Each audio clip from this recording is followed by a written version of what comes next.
This week we're joined by Matt Potts, a gifted American architect now living in Burgundy, who kindly offered to draw up detailed plans of Chateau de la Vergne. I am an American architect with 10 years experience practicing in New York and San Francisco, primarily in high-end residential architecture. Historic architecture in the United States obviously that's quite a different ballgame from what you find here in France.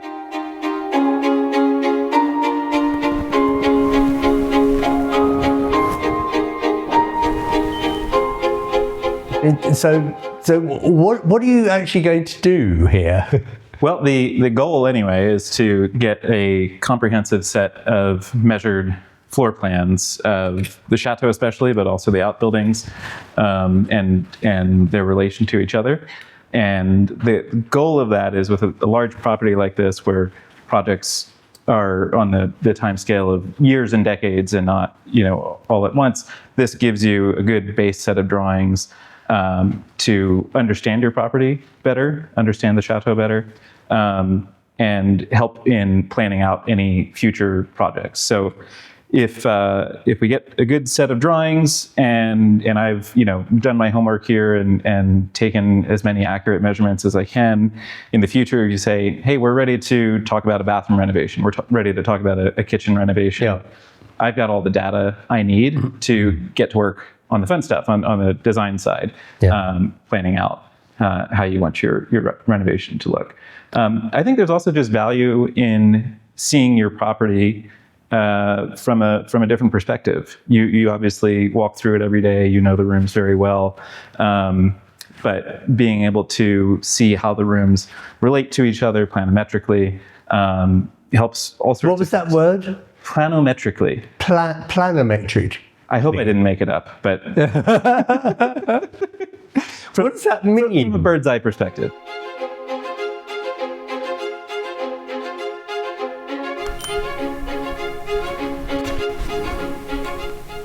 So these doors here that are symmetrical with the actual doors, they're false on both sides? They are. So in the salon, there's one set of doors that actually you'll see when you open them. There's actually a really small arched door that used to be there that's been filled in. Here, I don't think we've actually managed to open that. But I wouldn't be surprised if at some point or another, those doors were maybe used by the staff. Possibly. Sure. But then this one is going to go straight into the stairway, isn't it? Right. But I do wonder if there's that curiosity of the so-called front door on that side where the stair essentially crosses over. Yeah. I do wonder if those small doors you found, as well as the front door there, predate the current stair. Perhaps there was a different arrangement for where the stair was. It wouldn't surprise me because, the whole place was updated in 1830. You've got the enfilade in the bedrooms upstairs on the side. Oh, on the other side. On the other side. So it might make sense for the stair to have gone the other way. Before the hallway. Oh, that's interesting. Perhaps. Yeah, it could be. Yeah. So you're looking at these false doors here in the salon, which just open up to a solid wall here, and there's no trace of them at all on the stair side. But the paneling indicates that there was perhaps a smaller door here at some point. Interesting, isn't it? And it's the same in the dining room, which really would just walk straight into the current stair. Yeah, you wouldn't be able to get through. Right. So it does make you wonder if the current stair postdates this paneling and whatever opening was here. That's interesting because we did have a historian come. This is more for upstairs, who said that she thought it was strange that the bedrooms looked out to the front. She thought the bedrooms should have been on this side to get the morning sun. Sure. So maybe the whole layout has changed quite a lot, possibly. Right, and it's possible too that the corridor upstairs is also contemporary with the stair, because historically there probably would not have been a corridor up there. It would have just been an enfilade of rooms. All the way through, Yeah. Oh, interesting.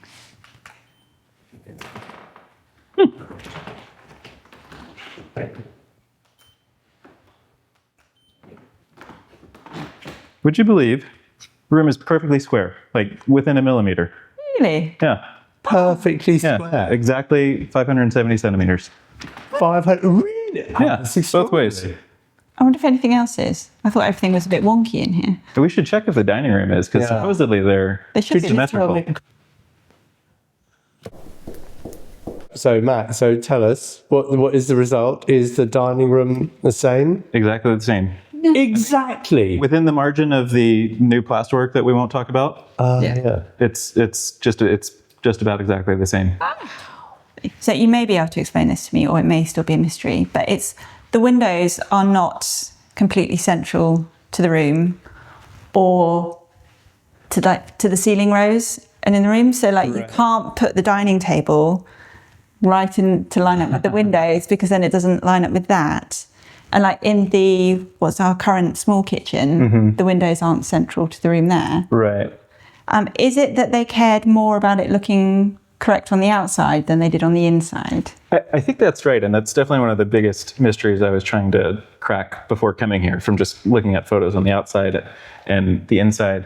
And you mentioned the extensions, I call them the pavilions on the outside. Yeah. I think what happens is the windows between these two rooms create a pair on the facade centered between the central pavilion where the stair is and the outer pavilions between the towers. So I think it's about, they probably focused on exterior symmetry and harmony more than interior in this case. Matt travelled all the way here to spend a couple of days taking precise measurements and getting a real feel for the building. To be an architect with an abiding love for old buildings must be a quiet kind of joy. Walking their halls, tracing their lines, measuring time itself in stone and timber. There's a stillness in it, almost a meditation, turning history into drawings and dreams into plans. Go on, break the news to me. Well, I think if we just turn the water on right now, we can all get a shower. This is a different kind of vlog. This is our OnlyFans channel we're talking about here. Yeah. So I think the right approach is to make it a dead end shower. Don't worry about getting a pass through to the bedroom. That can be worked out through the other side of the fireplace. So by bringing this curved wall down to the floor, you would have a new closet cubby shelves in the bedroom, and the radiator's going away. You've got a single access into the shower room, curtain over the window, and curtain over the window to prevent water damage. And then it's just a matter of figuring out where you'd like shower heads. Well, that's very interesting. You're one step closer to your One step closer. shower. Wow. Yeah. Oh yes, well done. Do that again. Wow. Thank you. Bravo. Thank you. So Matt, right, so the idea, which I've already talked to you about, which is to access the ensuite through our cupboard in the bedroom. However, we were really worried that this wall felt very, very solid and you managed to measure it, didn't you? Yeah. Something like that thick. Sure. Yeah. Well, I mean, just like that door and many others, it's certainly possible to install a lintel through a thick structural wall and open it up to get access through it. So it's a bigger project than cutting through one of these terracotta walls, but it's possible for sure. Okay. So we shouldn't be too scared of it? Be mildly scared of it. I think I'm mildly scared all the time now. That's just the ghosts. When you talk about a lintel, is it I keep calling them lentils, but it's They're not quite as structural. they're not quite structural and responsible for wind. But are you what kind of lintel are you talking about? Are you talking about sort of like concrete lintel or metal or? It would depend. I mean, you would want a skilled mason to come in and do it. Basically, they I'm going to get some of the terminology wrong, but they'll come in and drill several holes through the wall, well above of where you want your final door height to be. They'll put temporary beams or shoring through those holes to hold up the wall above. Yeah. And then they can just start chipping away, create the opening, come back maybe with concrete, more likely metal. Brick is also possible. It would just depend on your masons. Oh, right, okay. Yeah. So what are we doing here, darling? Well, I wanted, Marco's involved, I want to ask Matt about this. Is that door is our bedroom. That door is what is our dressing room at the moment that we've knocked a door through to. And that door is our bathroom. So I'm thinking of swapping the bathroom and the dressing room so that that big bedroom there, which is what we call the blue bedroom, would have its own ensuite. And then that would be our dressing room. And then we could even put a door here. Could you just make that a little bit clearer? Because that's a bit confusing. This is a problem. This is why I keep getting confused about it. In my No, look, right? Makes sense? Our bedroom there. Yes. And currently our bathroom there, in this one here. That stops being a bathroom, that becomes dressing room, Yes. right? That room there turns into the ensuite for that bedroom over there. We put a door there so we can lock ourselves away from the rest of the world. Okay, well done. I don't need you. Thanks. Makes sense to me. Figured it all out. But that does make sense, doesn't it? Yeah, I mean, you're already set up well for a doorway here. You have a window here, so you won't be losing natural light in this space by blocking this off. And I think that sets you up for a really lovely suite. Yeah. Which brings me to the next question. There's another question. Another question. You're going to regret coming, I tell you. So, at the moment, there's another door. So the door behind there goes to the back stairs, which is the only access to the loft at the moment. Right. Oh, I know what the question is. Oh, Do you big think question. the main staircase Big question. could be extended into the loft? Could we get up into the loft from here? Could we extend this up? Because I feel like if we ever did all bedrooms up there, they need a nicer access than just the back stairs. Yeah, a central access would definitely be nice.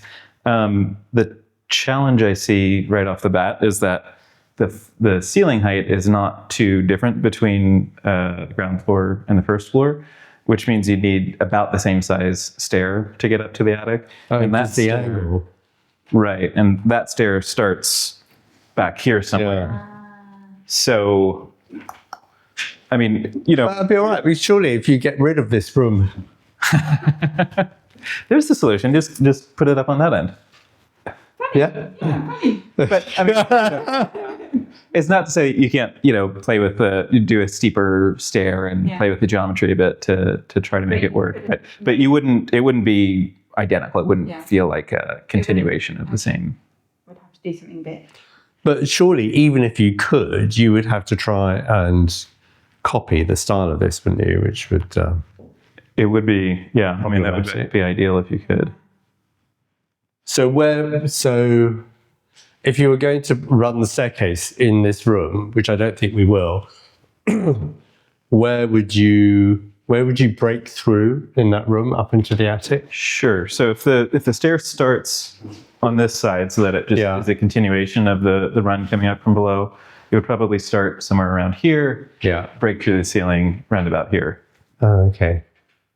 I've only had my craft room for 5 minutes. We haven't even had it for 5 minutes. Well, Now you've got a whole attic. See? yes, but I'd also quite like to point out that I don't really want a staircase continuation. So you're the one. Yeah, that's my idea. It is your idea, so it would be completely. Oh, stop it. Completely your responsibility. Yeah, but Destroying my own craft room. no, you can't do that, darling. It's such a lovely room, this. So, Matt, what have you been doing today? Well, today was a busy day, focused mainly on the chateau. Tomorrow, hopefully, I'll get to the outbuildings. I've got the exterior and the ground floor and the first floor measured up. Still need to do the attic, but hopefully that should be a bit quicker. Lots of data points to work through. Don't expect final drawings for So hang on. So a little while longer. So you just sort of like throw that out there. Data points. Sorry, data points. See, there is tomato. Data points. So what do you mean by data points? So grabbing every measurement that I could that seems to make sense. Obviously, length and width of a room, but then trying to locate windows and doors within that space, fireplaces, any kind of fixed objects, radiators. Radiators are always kind of an afterthought. And then you get the furniture into a room and realize, of course we can't put something there. So really important to get that kind of thing baked into a plan like this. And also trying to get longer dimensions between rooms to capture wall thicknesses and always trying to verify from multiple angles so you've got enough data points to kind of check your work. Oh, really interesting. The only plan we've had so far is one that the estate agents did when we bought the place, and the more I look at it, the more wrong I realise that it is. Sure, yeah, and they're diagrams really. It's good enough to get started, but the towers kind of taper down from the roof level and become engaged with the square walls of the building. So understanding how those circular walls intersect with the walls of down below, how you get into the circles from square room, some really interesting spaces, little spaces, but great for showers, bars, whatever you guys are dreaming up for that. Talking about the chapel ceiling, would that have been difficult to build? Because it's really interesting. It certainly would require skilled craftsmanship. It's neo-Gothic, so it's not obviously it's not original to the 14th century. It's mimicking that, but so I can't tell from ground level without getting up there and really touching it whether it's true stone vaults that make it up as it would be in the 13th century, and certainly as was done across France in the 19th century. It may also just be wooden framework that's plastered over to look like solid okay. work. I feel that's more likely. I think it's probably that, isn't it? Yeah. So you were telling me, Matt, about the cornicing here on the watchtowers that we have. Yeah, exactly. I think these outbuildings are really interesting to look at. The chateau is kind of clearly, one man's vision of the 19th century architect who built this iteration of the chateau in about 1880s. But the outbuildings here, just this one building here has traces of perhaps several different time periods. 1881 is marked on the edge of the roof over there, and perhaps some of these windows here date to that period. This brickwork and the cornicing here is definitely from that period. But the watchtower tucked up here in the corner, you can tell that the cornicing under the roof, the stonework under the roof line, is unique to the two watchtowers. And the geometry of that is similar to what you see in 16th century cornicing in France. Now, it's not to say it can be copied at a later date, but the fact that it's unique to just those two towers means that they probably are remnants of the earlier logis before the 19th century work here. Interesting. This is really where I test my trust in a strange man I met on the internet. Is the fact that there is lighting in here means it was occupied in recent enough memory. Yeah. What's you doing there? Adventurer. Audrey! Hello. So we're out here in the tack room of the stable block and looking at these partition walls. This is a non-structural interior partition wall made of this really quite beautiful cut stone. In the chateau, late 19th century, interior partition walls like this are terracotta brick covered in plaster. Yeah. So seeing these out here, I'm tempted to say that this dates to an earlier time period, not 16th century that we were talking about earlier, but maybe 18th century, which the window through there certainly has echoes of that time period too. I moved here 3 years ago with my wife. We're here now, and I, having done some projects on my own property in Burgundy, I've launched my own design firm here, Matt Potts Design, earlier this year, and hope to help others like yourself to make the most of these wonderful historic properties here. I think there's tremendous opportunity to breathe new life into these historic buildings. So many of them, you walk in the door on day one and there's, a tremendous amount of character and great kind of historic assets in these buildings, but bringing them into the 21st century, making them livable, but also putting a personal imprint on those buildings. And for Americans specifically who are making the move to France and buying property and no longer just vacationing in France, but actually taking the leap to live here full time or just invest in a property here, things work a lot differently here. And working here, doing projects here, living here is a very different animal from just visiting. And having somebody who can help you navigate those changes from the way we're used to working in the U.S., particularly in the construction industry, I think is hugely beneficial. The phones has started ringing. I'm getting emails every day of people looking to start projects here. Currently I'm working all across France, which is really logging quite the travel miles at the moment, getting around. But I'm having great fun seeing different corners of the country and meeting new people, making a new life here. Chateau de Vergne makes quite an impression when you roll up the driveway. I love the sort of oblique entrance as you roll up and see the chateau unfold out of the forest.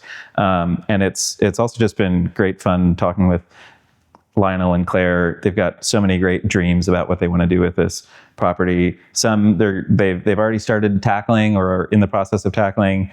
Others are the sort of pie in the sky wish list, but those are great fun to talk about too.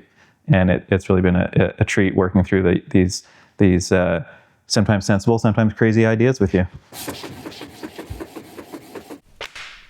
Yeah, so that is the ground floor. Quite nice to see it like this, actually, isn't it? Because the only plan that we've seen so far really is the estate agents. Which after a while, I realised was quite wonky and was quite off and just things were not in the right place. Because we've got a whole bit to do here with messing around with, we want to have a boot room and downstairs loo and dog wash and utility room. And there's lots of space here. We just need to jig it about to make it work. So I immediately looked at it and I thought, why are we turning where the window is into a door? And for some reason, I said, just seeing it as a plan, I thought, why don't we tuck the door in here? That's nicer.